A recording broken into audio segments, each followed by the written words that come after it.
So, you got an email from ACENET with a user ID and a password.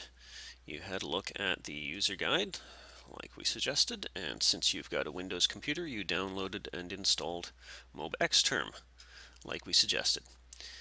Your next thing to do is to log in and change your password, like we asked you to do in the email right here. So let's start up MobaXterm. It only takes a few seconds, even on this old laptop of mine.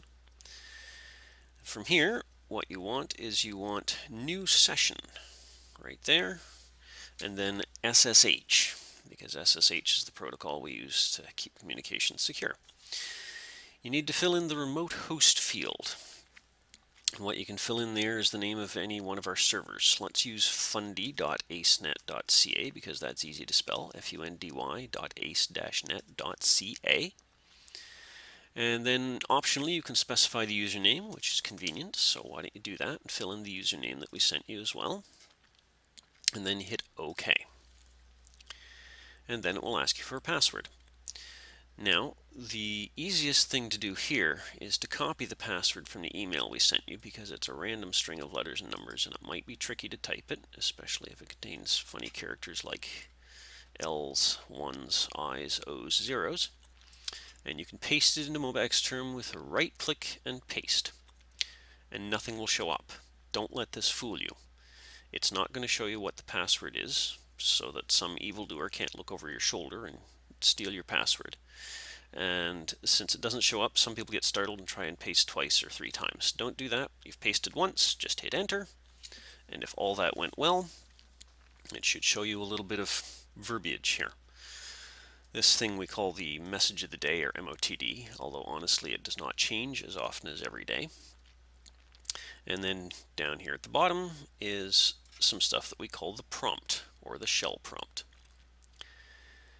Now the next thing that we asked you to do in the email was to change your password, and you do that by typing PASSWD.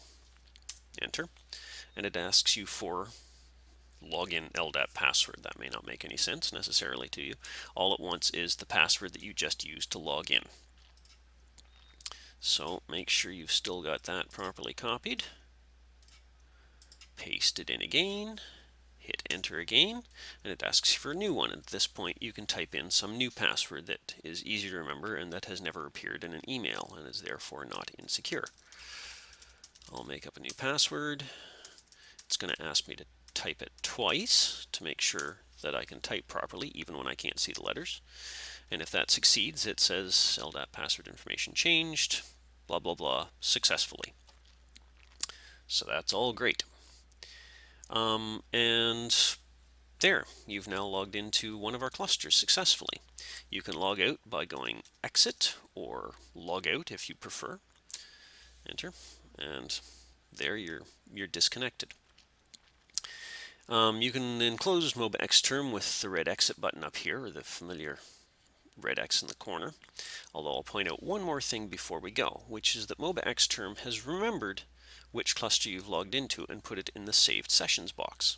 It doesn't remember your password, that would be insecure, but it does remember what clusters you've logged into. So next time you open MobaXterm, you don't have to do new session. If you want to go back to the same server, you can just double click here and it will open a new session and ask you for your password again.